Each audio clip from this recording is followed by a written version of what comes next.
Stage पे India गठबंधन के वरिष्ठ नेता खारगे जी,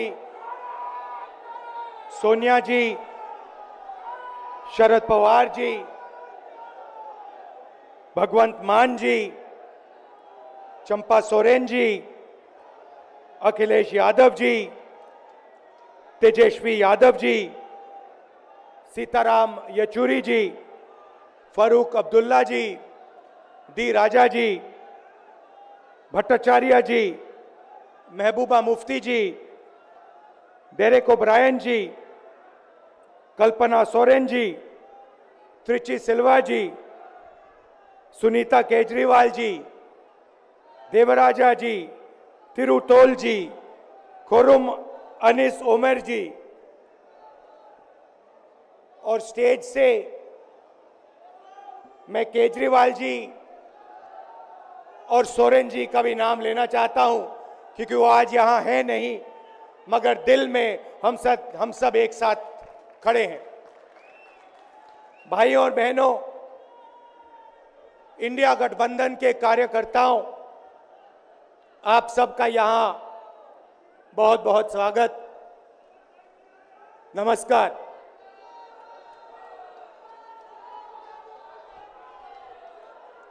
आजकल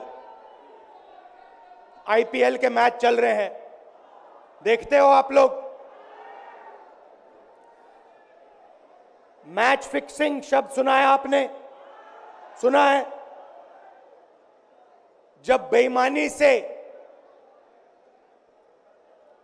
एम्पायर पर दबाव डालकर प्लेयर को खरीदकर कैप्टन को डराकर मैच जीता जाता है।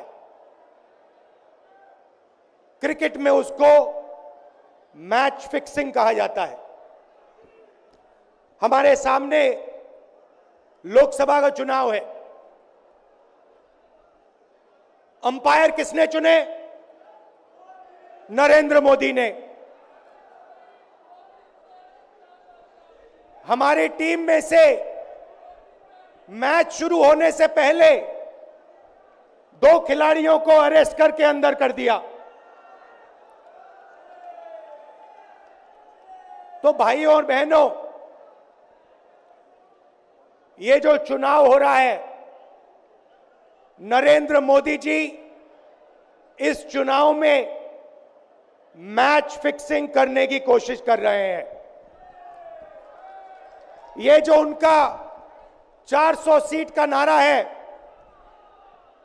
ये बिना ईवीएम के, बिना मैच फिक्सिंग के, बिना सोशल मीडिया और प्रेस पर दबाव डालकर खरीदकर, ये 180 पार नहीं होने जा रहा है। सब मिलाकर आप देखिए, कांग्रेस पार्टी विपक्ष की सबसे बड़ी पार्टी है। हमारे सारे के सारे बैंक अकाउंट बंद कर दिए गए हैं। चुनाव के बीच में देश की सबसे बड़ी ऑपोजिशन की पार्टी के सारे अकाउंट बंद कर दिए। हमें कैंपेन चलाना है, हमें लोगों को प्रदेशों में भेजना है, पोस्टर लगवाने हैं। सारा का सारा जो हमारे रिसोर्सेज हैं, बैंक अकाउंट बंद कर दिए गए हैं। तो ये कैसा चुनाव हो रहा है? नेताओं को धमकाया जाता है, पैसे देकर सरकारों को गिराया जाता है, नेताओं को जेल में डाला जाता है। केजरीवाल जी को, सोरेन जी को ये पूरी की पूरी मैच फिक्सिंग करने की कोशिश की जा रही है। और ये मैच फिक्सिंग सिर्फ नरेंद्र मोदी नहीं कर रहे हैं, ये मैच फिक्सिंग नरेंद्र मोदी और हिंदुस्तान के 3-4 सबसे बड़े अरबपति मिलकर कर रहे हैं। यह सच्चाई है। और यह मैच फिक्सिंग क्यों हो रही है? भाई और बहनों, इसका सिर्फ एक लक्ष्य है कि हिंदुस्तान का संविधान, जिसने इस देश के गरीब लोगों को भविष्य दिया, सपने देखने का हक दिया, उस संविधान को हिंदुस्तान के गरीब जनता से के हाथ से छीनने के लिए यह मैच फिक्सिंग की जा रही है। और मैं आपको बताना चाहता हूं कि जिस दिन यह संविधान खत्म हो गया, उस दिन यह हिंदुस्तान नहीं बचेगा। इसको पुलिस से, धमकी से नहीं चलाया जा सकता है। यह जो संविधान है, हिंदुस्तान की जनता की आवाज है, हिंदुस्तान के दिल की धड़कन है। इसको जिस दिन खत्म कर दिया गया, उस दिन यहां पे हिंदुस्तान नहीं बचेगा। अलग अलग स्टेट हो जाएंगे, हिंदुस्तान नहीं बचेगा। यही इनका लक्ष्य है। ये सोचते हैं कि संविधान के बिना धमकाकर, डराकर police, CBI, ED, income tax department के साथ देश चलाया जा सकता है। ये सोचते हैं मीडिया के बिना देश चलाया जा सकता है। आप मीडिया को खरीद सकते हो, आप मीडिया को दबा सकते हो, आप मीडिया के रिपोर्टर्स का मुंह बंद कर सकते हो, मगर आप हिंदुस्तान की आवाज को नहीं दबा सकते हो। इस आवाज को कोई नहीं दबा सकता। दुनिया में कोई ताकत नहीं है जो इस आवाज को दबा सकती है। भाइयों और बहनों, बीजेपी के एमपी ने कहा कि जैसे ही हम चुनाव जीतेंगे, मैच फिक्स करके 400 सीटें जीतेंगे, वैसे ही हम संविधान को बदल देंगे, संविधान को रद्द कर देंगे। ये ऐसे ही नहीं बोला गया। ये टेस्ट करने के लिए, आइडिया टेस्ट करने के लिए बीजेपी के एमपी ने बोला है। ये लड़ाई संविधान को बचाने की लड़ाई है। जैसे अखिलेश जी ने कहा, संविधान चला जाएगा, गरीबों के हक चले जाएंगे, आरक्षण चला जाएगा, और जो आपका धन है, गरीबों का धन है, किसानों का धन है, मजदूरों का धन है, वो 5-6 लोगों के हाथ में चला जाएगा। नोटबंदी की, जीएसटी लागू किया।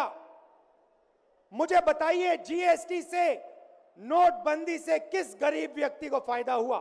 किस छोटे दुकानदार को फायदा हुआ? किस किसान को फायदा हुआ? किस बेरोजगार युवा को फायदा हुआ? किसी को नहीं। 40 साल से सबसे ज्यादा बेरोजगारी हिंदुस्तान में आज है। 1% लोगों के पास हिंदुस्तान का पूरा धन, 22 लोग हैं। जितना धन उतने उनके हाथ में है, उतना ही धन 70 करोड़ लोगों के हाथ में है। ये संविधान को क्यों मिटाना चाहते हैं? क्योंकि आपका धन जो है आपसे छीनना चाहते हैं। मैंने जाति जनगणना की बात की, किसानों के एमएसपी की बात की, युवाओं को रोजगार देने की बात की। यही देश के सामने सबसे बड़े मुद्दे हैं। मगर एक बात याद रखिए, अगर आप लोगों ने पूरे दम से वोट नहीं दिया तो इनकी मैच फिक्सिंग कामयाब हो जाएगी। यह आप भूलिए मत। और जिस दिन मैच फिक्सिंग कामयाब हो गई, उस दिन आपका संविधान, हमारा संविधान खत्म हो जाएगा। जिस दिन संविधान खत्म हो गया, उस दिन हिंदुस्तान के दिल पर एक बहुत बड़ी चोट लगेगी। तो ये जो चुनाव है, ये चुनाव कोई मामूली चुनाव नहीं है। ये चुनाव हिंदुस्तान को बचाने का, संविधान को बचाने का, और जो गरीबों का हक है, किसानों का हक है, पिछड़े वर्गों का, दलितों का, आदिवासियों का, गरीब जनरल कास्ट के लोगों का हक है, उसको बचाने का हक है, उसको बचाने का चुनाव है। यह बात आप याद रखिए, क्योंकि अगर यह चुनाव जहां मैच फिक्सिंग की जा रही है, वो पूरे देश को दिख रहा है, बीजेपी के लोग कह रहे हैं। कल में से एक व्यक्ति मिलने आया, मुझे कहता है मैं ट्रेन से आया, मेरे साथ बीजेपी के कार्यकर्ता बैठे थे, उन्होंने कहा कि कुछ ना कुछ गड़बड़ है। यह सच्चाई है। इलेक्शन कमीशन के लोगों को नरेंद्र मोदी जी ने बैठाया, दो नेताओं को, दो चीफ मिनिस्टरों को जेल में डाला। चुनाव से कुछ ही महीने पहले अगर डालना था तो 6 महीने बाद डाल देते, 6 महीने पहले डाल देते। नहीं, चुनाव से 2-3 महीने पहले 2 चीफ मिनिस्टर को डालना था। आपने हमारे बैंक अकाउंट बंद किए। बैंक अकाउंट बंद करने थे, 6 महीने पहले करते, 1 साल पहले करते, 6 महीने बाद करते, कोई फर्क नहीं पड़ता। आप चाहते हो कि विपक्ष चुनाव ना लड़ पाए, और इसीलिए आपने कांग्रेस पार्टी के बैंक अकाउंट रद्द किए, आपने इलेक्शन कमीशन में अपने लोग बैठाए, आप जुडिशरी पे दबाव डाल रहे हो, क्योंकि आप चाहते हो कि मैच फिक्स हो, संविधान रद्द किया जाए और आप सत्ता में रहो। मगर भाई और बहनों, मैं सच बोलता हूं, और मेरी बात आप अच्छी तरह सुन लो। अगर हिंदुस्तान में मैच फिक्सिंग का चुनाव बीजेपी जीते और उसके बाद संविधान को उन्होंने बदला, तो इस पूरे देश में आग लगने जा रही है। जो मैंने कहा, याद रखो, यह देश नहीं बचेगा। ये चुनाव